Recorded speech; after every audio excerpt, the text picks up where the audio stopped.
The contentious fighting in this country over redistricting. Today, New York State moved forward with one of the most aggressive so-called gerrymanders in the country.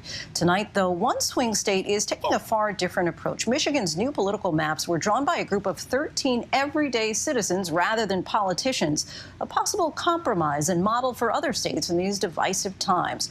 Our Devin Dwyer reports from Detroit.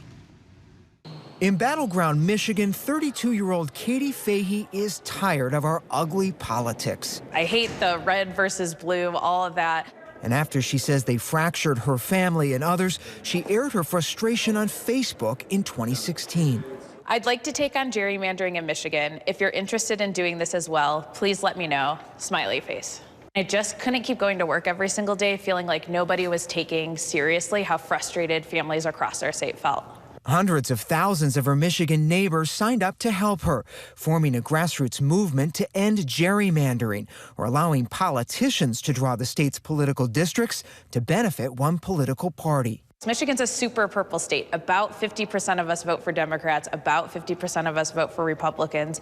But depending on what party had gerrymandered, that party would have like a super majority and be able to pass whatever kind of legislation they want, even though theoretically we should have compromise on almost every single bill we were passing. Fahey's campaign to level the playing field defied the odds, successfully amending the state constitution to create an independent citizens commission to draw new and fairer maps after the 2020 census. Last month, the commission delivered its finished product. What do you think of the commission's maps? It means that we'll have more competitive elections. It means that we'll probably have some more moderate candidates, too, who are actually listening to both Democrats and Republicans. Michigan's old political maps have historically been some of the most unfair and unbalanced, drawn by Republicans to favor Republicans, with just 2 competitive congressional districts seen here in yellow. 538's redistricting tracker now says Michigan's new maps are cleaner, fairer, and more competitive for both parties.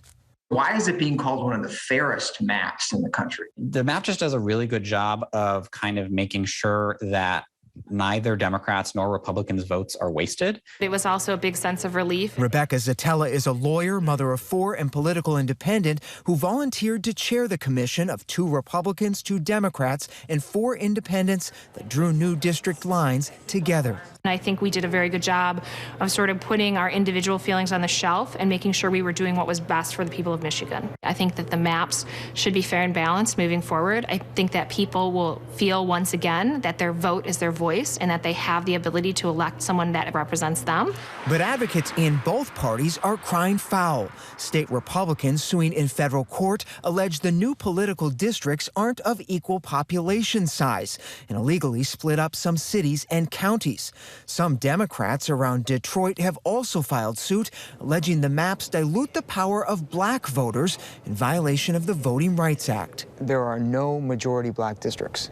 It's hurting the ability of black candidates as well as hurting African Americans to have people that will represent the interests that needs to be represented on their behalf. 51% or better is what the Voting Rights Act says. So if we don't do that, then we are doing a disservice to the African American population. While the old maps had clusters of majority-minority districts concentrated around Detroit's downtown, the new maps spread out those votes across simpler districts that mix urban and suburban voters, a blend that experts say creates a more competitive environment for both parties. So are these maps better from partisan fairness?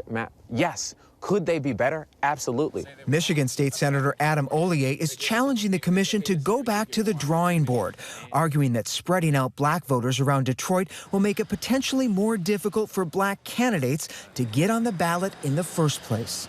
So black candidates, particularly from urban communities and from a rural states, have typically raised less money because there's less money in their districts. And when we talk about how much money has impacted politics, it changes who can run for things and where the elected officials come out of. On one hand, though they do have a point, because certainly a district that is 44% Black is less likely to elect a Black representative. But at the same time, kind of because of our system of elections, it's also very likely, I think, that even a 44% Black district would elect a candidate preferred by Black voters. Former President Barack Obama and former Attorney General Eric Holder have both endorsed Michigan's maps, but many here say the debate around Detroit doesn't have an easy answer. I think at the end of the day, we did our good faith effort to come up with very good maps for the people of the state of Michigan. I think the problem is people have said, well, nationally, it was either you can draw competitive districts or draw Black districts. You can draw both. The courts will decide the fate of Michigan's new maps, and it's the voters in November's midterm elections that will put them to their first big test. What will you look for to say, yeah, those maps actually worked? It actually was fair and more competitive. If our election maps are actually responsive, that when voters want to elect Democrats, they can, and when voters want to elect Republicans, they can. This is just one small step to start taking that power back and evening the playing field for voters to be able to actually control our elections and get the results we want. They might be on to something. Our thanks to Devin for that. Hi, everyone. George Stephanopoulos here. Thanks for checking out the ABC News YouTube channel. If you'd like to get more videos, show highlights, and watch live event coverage, click on the right over here to subscribe to our channel. And don't forget to download the ABC News app for breaking news alerts. Thanks for watching.